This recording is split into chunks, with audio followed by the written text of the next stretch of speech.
உட்கார் அஞ்சலி. அஞ்சலி உட்காரு.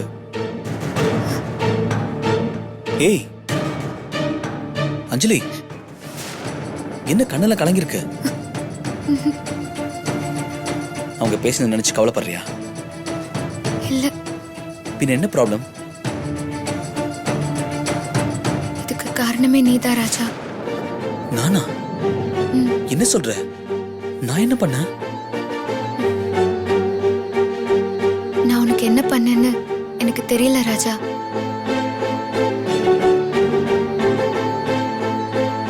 என் மேல நீ எந்த அளவுக்கு நம்பிக்கை வச்சிருக்க? ஏய் லூசு, உன் மேல வைக்காம எனக்காக பறிஞ்சிட்டு நீ எல்லாரையும் எதிர்த்து அப்படி பேசினியே. பேசாம பின்ன பார்த்துட்டு அப்படியே சும்மா நிப்பா நினைச்சியா? நான் உனக்கு அப்படி என்ன செஞ்சுட்டேன் ராஜா? ஏய் என்னாச்சு உனக்கு? ஏன் இப்படிலாம் பேசிட்டு இருக்க? இல்ல ராஜா, இது நான் உன்கிட்ட இருந்து எதிர்பார்க்கல. அம்மாக்கு பயந்துட்டு இருக்கிற பிள்ளையாதான் நான் உன்னை நினைச்சிட்டு இருந்தேன். ஆனா நீ எனக்காக அவங்களையே எதிர்த்தியே. நான் நிச்சயமா கொடுத்து வச்சவதான். நீங்க பாரஞ்சலி, உன் மேல தப்பே இல்லைங்கிறப்போ நான் எப்படி உன்னை விட்டு கொடுப்பேன்?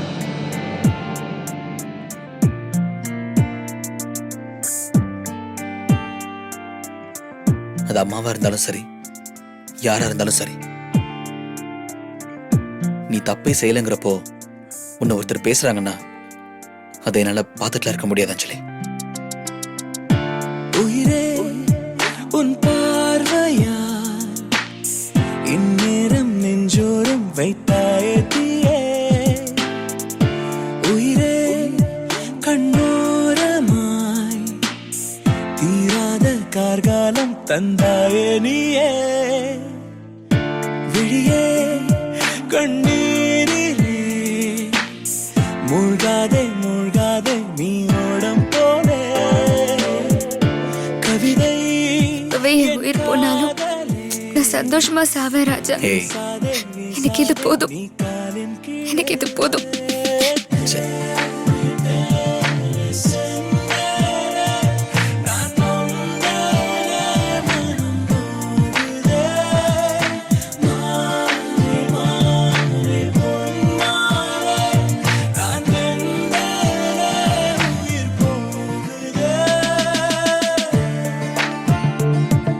அழக்கூடாது.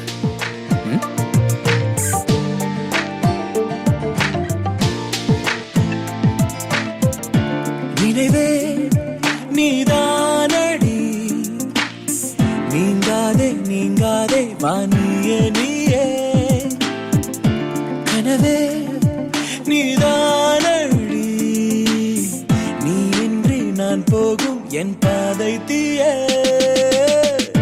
மனமே என்னானதோ வாடாதே வாடாதே கண்ணீரும் ஏனோ.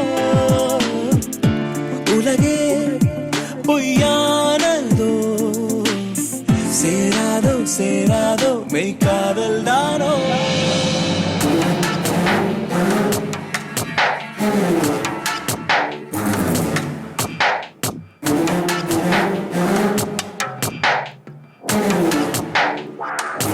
ஐஸ்வர்யா, ஒரு இடத்துல நில்லுமா. ஏன் இவ்வளவு டென்ஷன் ஆகுற?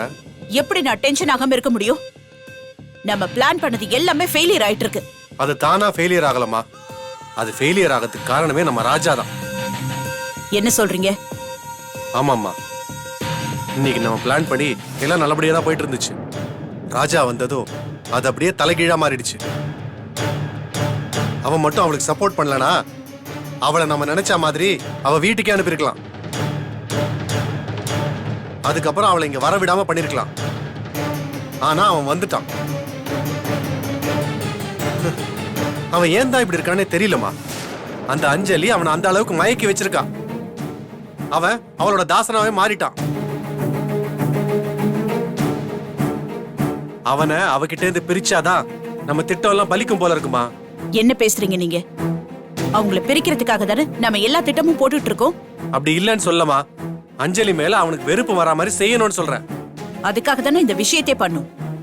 அவன் மேல அவன் கோவப்படுவான்னு பார்த்தா அந்த கணேஷ யாருன்னு கண்டுபிடிக்கிற, அவன் பின்னாடி யாரெல்லாம் இருக்காங்கன்னு கண்டுபிடிச்சு சொல்றேன்னு சொல்லிட்டு இருக்கான்.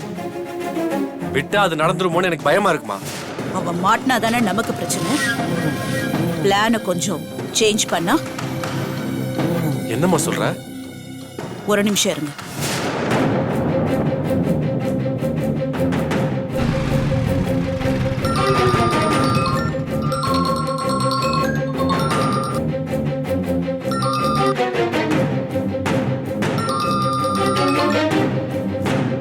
ஹலோ கணேஷ், வணக்கம் மேடம்.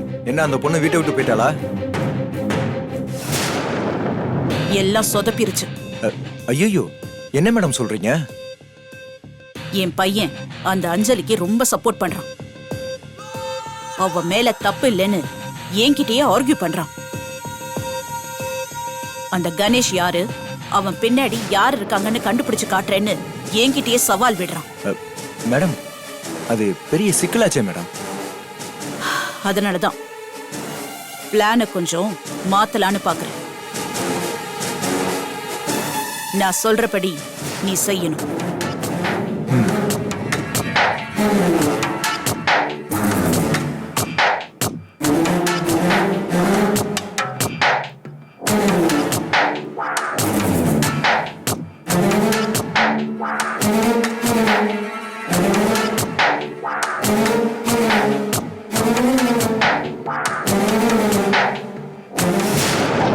இந்த பிளான் ஓகே தானே?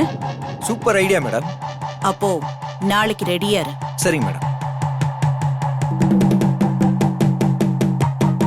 இதம்மா கரெக்ட். இப்போ அவங்க என்ன பண்றாங்கன்னு பாப்போம்.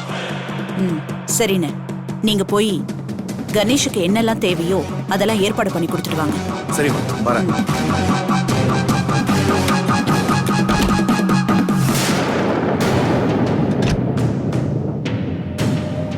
இந்த முறை அந்த அஞ்சலியால என்கிட்ட இருந்து தப்பிக்கவே முடியாது.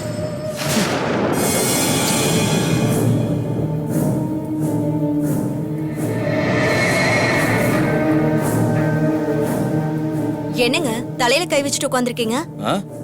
இல்லையா, தலையிலாம் கை வைக்கல. அதான் இங்க அரிச்ச மாதிரி இருந்தது, அதான் என்னன்னு பார்த்தேன். சரி, நீங்க என்ன சமாளிச்சிட்டீங்க. ஆனா ஐஸ்வர்யாவால அஞ்சலி சமாளிக்க முடியல. அது அந்த ராஜா பையன் வந்ததுனால முடியாம போச்சு. அவன் மட்டும் வராம போயிருந்தான்னு வச்சுக்க, அஞ்சலி வீட்டை விட்டு போயிருப்பான். அது நடந்தா அவ போயிருப்பா, இது நடந்தா இவ போயிருப்பான்னு நம்ம சொல்லிட்டே தான் இருக்கணும். ஆனா அவ போயிருக்க மாட்டா. ராஜா வரலனாலும் அவளே பேசி சமாளிச்சிருப்பாங்க.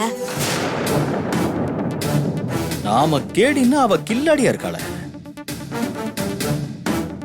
வீட்டை விட்டு அனுப்புன கேசவனை மறுபடியும் வீட்டுக்குள்ள வர வச்சுட்டா. ஆனா அஞ்சலியை மட்டும் அவளால வீட்டை விட்டு அனுப்பவே முடியலையே. அஞ்சலிய நீதி நியாயம் பார்த்தல வெளியில போக சொன்னா அவ கண்டிப்பா போக மாட்டா. அடிச்சுதான் விரட்டணும், அப்பதான் அவ போவா. அவ திருப்பி அடிப்பா. கேசவன் அடி வாங்கினது பத்தாதுன்னு எல்லாரையும் அவகிட்ட அடி வாங்க சொல்றியா? அவளுக்கு வாயின் நீளம், கையின் நீளம். அப்புறம் ஏன் நிலைமை? அவ போக மாட்டானா நாம ஏன் இன்னும் இங்க இருக்கணும்? நம்ம ரூம்ல தானே இருக்கணும். அவ ரூமுக்கு போக முடியுமா என்ன? அப்பா, நான் இந்த வீட்ல நம்ம ஏன் இருக்கணும்னு கேக்குறேன்.